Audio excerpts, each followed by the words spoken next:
I'm sure you've heard of B1, B2, F1, H1B, stuff like that since you started your relocation plans. Well, in case you didn't know, these are visa types and today we'll be talking about them.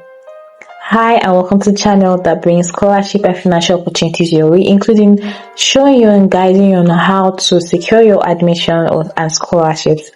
Today's video will be discussing the different visas you can come to the US with as well as documents required for these visas. Before continuing with this video, I want to take the time to appreciate you for the support, for the likes, for the subscriptions. You really guys are amazing. You've kept us growing so far and we do not take that for granted. So this may be your first time attempting to move to the US. Please do not listen to naysayers. People say, oh, moving to the US is difficult. Trust me, it can be done. You can move.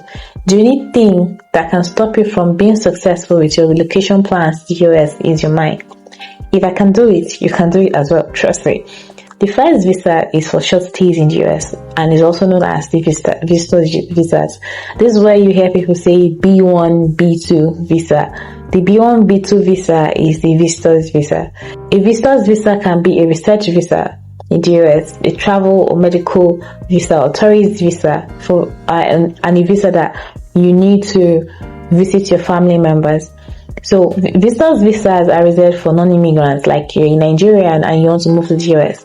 So you're trying to go to the US temporarily, let me say for business or for pleasure or just to tour the US, just to visit the museum, stuff like that, or for medical treatment. So if the purpose of travel is to consult with business associates, attend a scientific or educational or professional or business convention, or settle an estate, negotiate a contract, whatever the reason for your travel is, as long as it's business related, then a B1 visa is what you'll be going for.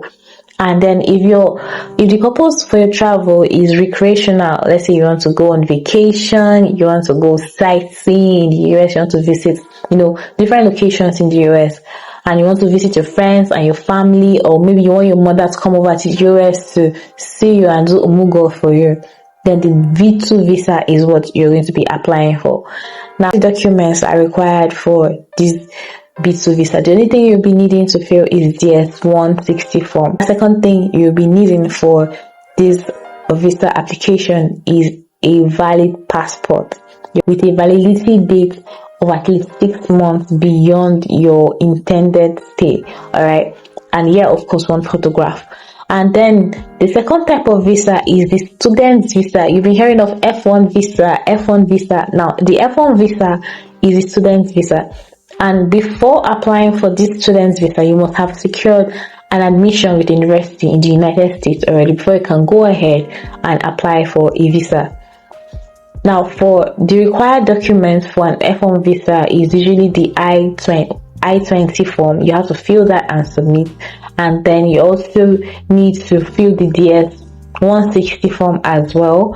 And then you also need a valid passport that allows you to travel to the US and one photograph. So these are the documents. Don't let anybody tell you that moving to the US is difficult. It is not difficult. Like I said, everything starts with your mind. Because you're going through the student route, you also need your transcripts and your test scores, like your English test scores, that's the IELTS, GRE, TOEFLs, stuff like that. Now, let's move on to the third visa. The third visa type is the exchange visa. Now, this is the student exchange visa that you also call the J visa. Before applying for the student exchange visa, you must have, again, as a student, have a university that has already accepted you into their program, accepted you or giving you admission into their institution. And the required document is is much more than the normal regular student visa. But okay, this is it. Do not be discouraged, it's not much. But people don't go through this route often, but still, I'm still going to tell you the required documents for this visa. One of the required documents is the DS 2019 form. The other one is the DS7002 form.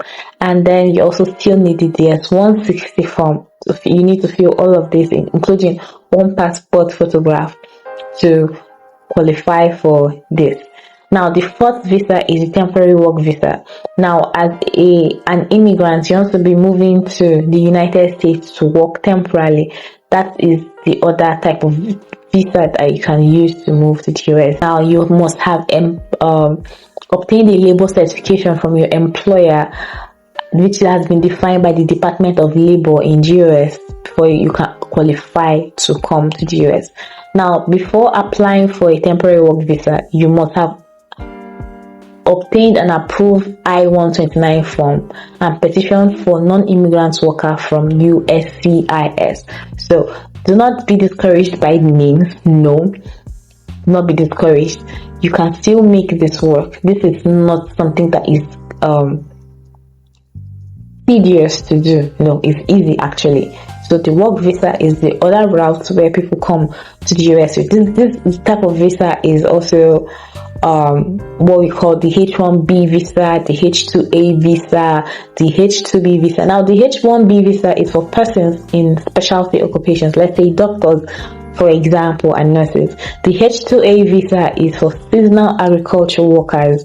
The H2B visa is for temporary or seasonal non-agricultural workers. And then there's the other H3 visa, which is for people that are not academic workers or medical doctors as well. Now, the documents that you need is not a lot, and like I said, nobody should deceive you that moving to the US is hard. It is not. The only documents you need to move with this type of visa is the DS-160 and one photograph, and of course your passport. All right, and then you also need to fill the I-19S form as well. Now, the fifth type of visa is the sponsorship, where you sponsor, let's say you want to sponsor your mom, your brother, or your sister to move over to the US. Now, in most cases, an applicant must be sponsored by a US citizen relative. Maybe say, let me say your brother or your sister has gotten permanent residence in the US and they're inviting you over. Now, this is another way you can move to the US or travel to the US, right? So an immediate relative or family usually sponsors this kind of visa, and I'm not sure how they categorize this type of visa yet, but we just call it visa sponsorship, where your family and friends sponsor your visa. So you can see from this brief description of the different types of visa, you can see that moving to the US is not at all hard. Yes, UK is easier. Moving to Finland is easier. The thing you might say, okay, is the reason for it being difficult is the IELTS you have to write and all that. But then there are some schools, if you're moving to the US through the student route, you do not have to fill in IELTS. The only thing you might need if you do not have a first class or you do not have good grades is a GRE. And if you have good grades, you do not need to write all of these exams, so it's going to be quite easy for you. So if this video was helpful, please share it with someone that needs this information, and don't hesitate to ask us questions in the comments. I will respond as soon as I see. If you've subscribed, we're going to be seeing you in the next video. Take care of yourself.